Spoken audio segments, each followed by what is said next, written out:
الحمد لله وكفى وسلام على عباده الذين اصطفى أما بعد فأعوذ بالله من الشيطان الرجيم بسم الله الرحمن الرحيم وقضى ربك ألا تعبدوا إلا إياه وبالوالدين إحسانا إما يبلغن عندك الكبر أحدهما أو كلاهما فلا تقل لهما أف ولا تنهرهما وقل لهما قولا كريما وقال النبي صلى الله عليه وسلم الصلاة في وقتها بر الوالدين الجهاد في سبيل الله সমস্ত প্রশংসা সেই মহান রব্বুল আলামিনের জন্য যিনি আমাদেরকে ভালোবেসে পছন্দ করে নির্বাচিত করে যাচাই বাছাই করে এমন একটা মজলিসের মধ্যে এনেছেন যেই মজলিসে বসার কারণে আমরা সবাই সৌভাগ্যবান। তারপরে পরে শত কোটি দরুদ বর্ষিত হোক সেই রহমাতুল লিল আলামিনের জন্য জিনার ওসিলায় আমরা নামাজ পেয়েছি, জিনার ওসিলায় আমরা রোজা পেয়েছি। জিনাকে বাদ দিলে নামাজ বোঝা যায় না, জিনাকে বাদ দিলে কোরআন বোঝা যায় না, জিনাকে বাদ দিলে হাদিস বোঝা যায় না। যিনি শরীয়তের উপরে হ্যাঁ বললে সব হালাল হয়ে যায়, যিনি শরীয়তের উপরে না বললে সব হারাম হয়ে যায়। তিনার উপরে দরুদ শরীফ পড়ি সাল্লাল্লাহু আলাইহি ওয়াসাল্লাম। আল্লাহ রাব্বুল আলামিন তিনার কোরআন পাকের মধ্যে বলছেন ওয়াকাযা রাব্বুকা আল্লা তা'বুদু ইল্লা ইয়াহু ওয়া বিল ওয়ালিদাইনি ইহসানা। ও আমার বান্দা বান্দিরা, তোমরা আমার ইবাদত করো, আমার উপাসনা করো এবং তোমার মা বাবার সাথে তোমরা ভালো আচরণ করো।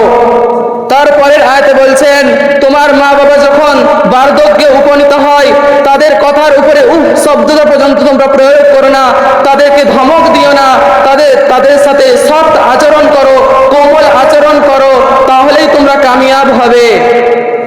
নবী করিম সাল্লাল্লাহু আলাইহি ওয়াসাল্লামের কাছে একজন সাহাবী এসে বলল ইয়া রাসূলুল্লাহ ইয়া হাবিবাল্লাহ, দুনিয়ার মধ্যে সবচেয়ে ভালো আমল কোনটি? তিনি বললেন as-salatu fi waqtiha, সময় মতন নামাজ আদায় করা, বিররুল ওয়ালিদাইন, মা বাবার খিদমত করা, আল জিহাদু ফি সাবিলিল্লাহ, আল্লাহর রাস্তায় জিহাদ করা। আরেক সাহাবী হুজুর সাল্লাল্লাহু আলাইহি ওয়াসাল্লামের কাছে এসে বলল ইয়া রাসূলুল্লাহ ইয়া হাবিবাল্লাহ, আমি জিহাদে যেতে চাই। তিনি বললেন তোমার ঘরে যদি তোমার মা বাবা থাকে তাহলে তুমি তাদের খিদমত করবে যাও, তুমি ঘরে বসেই তাদের জিহাদের সওয়াব পেয়ে যাবে। আমরা আজ নিজের বুকে হাত রেখে বলি আমরা কজন মা বাবার খিদমত করি, কজন মা বাবার সাথে ভালো আচরণ করি? আমরা তো মা বাবার সাথে ভালো আচরণ করি না, মা বাবার সাথে খিদমত করি না। কিন্তু কারো মা বাবা যদি একটু দেখতে খারাপ হয় তাদের পরিচয় দিতেও আমাদের লজ্জা করে। হাই, এইটা দেখার জন্যই কি তোমার মা বাবা তোমাকে মানুষ করেছিল? এইটা দেখার জন্যই কি তোমার মা তোমাকে গর্ভ ধারণ করেছিল? এই কাজটা দেখার জন্যই কি তোমার মা বাবা পরিশ্রম করে, হাড় ভাঙা পরিশ্রম করে তোমাদের জন্য দুমুঠো আহার তুলে দেওয়ার জন্য কষ্ট করেছিল? তাহলে তুমি জেনে রাখো, এটাই যদি তাদের অপরাধ হয়ে থাকে তাহলে তোমার দুনিয়াও শেষ, আখিরাতও শেষ। আল্লাহর নবী সাল্লাল্লাহু আলাইহি ওয়াসাল্লাম বলেন রিদার রাব্বি ফি রিদাল ওয়ালিদ ওয়া সাখাতুর রাব্বি ফি সাখাতুল ওয়ালিদ। মা বাবা যদি খুশি তো আরশের মালিক খুশি, মা বাবা যদি বেজার তো আরশের মালিকও বেজার। হুমা জান্নাতুকা ওয়া নারুকা, মা বাবাই তোমাদের জান্নাত, মা বাবাই তোমাদের জাহান্নাম। মেরে মহতরম বুজুর্গ দোস্ত, এবারে আমাদের সিদ্ধান্ত, আমরা যদি মা বাবার সাথে ভালো আচরণ করি তাহলে আমরা জান্নাতে চলে যাব, আর মা বাবার সাথে যদি খারাপ আচরণ করি তাহলে জান্নাত আমাদের ঠিকানা হয়ে যাবে। আল্লাহ রাব্বুল আলামিন এই দুনিয়াটাকে এত সুন্দর করে সাজিয়েছেন, এত সুন্দর করে বানিয়েছেন, এই দুনিয়াটাকে যদি 10,000 বার বেচে দেওয়া হয় জান্নাতের একটা পায়ের দামও হবে না। আল্লাহর নবী সাল্লাল্লাহু আলাইহি ওয়াসাল্লাম বলেন আল জান্নাতু তাহতা আকদামিল উম্মাহাতি, তোমাদের মায়ের পায়ের নিচেই তোমাদের জান্নাত। আল্লাহর নবী সাল্লাল্লাহু আলাইহি ওয়াসাল্লাম বলেন মায়ের পায়ের নিচেই জান্নাত, সেই জান্নাতটাকে আমাদের মায়ের পায়ের নিচে রেখেছেন। তাহলে আমাদেরকে কতটা চিন্তা ভাবনা করা দরকার, কতটা ভাবা দরকার, আমাদেরকে মা বাবার সাথে ভালো আচরণ করতেই হবে। এক সাহাবী রাসূলুল্লাহ সাল্লাল্লাহু আলাইহি ওয়াসাল্লামের সাহাবী আলকামা রাদিয়াল্লাহু তাআলা আনহু দুনিয়া শেষ বিদায় নিয়ে চলে যাচ্ছেন। এমত অবস্থায় আল্লাহর নবী সাল্লাল্লাহু আলাইহি ওয়াসাল্লাম এলেন। আলকামা রাদিয়াল্লাহু তাআলা আনহুর মুখে কালমা বেরোয় না, কালমা বেরোয় না, কালমা বেরোয় চাই না। এই সময় হুজুর সাল্লাল্লাহু আলাইহি ওয়াসাল্লাম আলকামা রাদিয়াল্লাহু তাআলা আনহুর কাছে এসে বললেন, ইয়া আলকামা, তুমি কি তোমার মায়ের সাথে ভালো আচরণ করো না? তুমি কি তোমার মায়ের সাথে ভালো আচরণ করো না?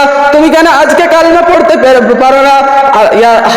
আল্লাহর নবী সাল্লাল্লাহু আলাইহি ওয়াসাল্লাম এসে বলেন, আলকামা রাদিয়াল্লাহু তাআলা আনহুর মাকে ডাকা হোক।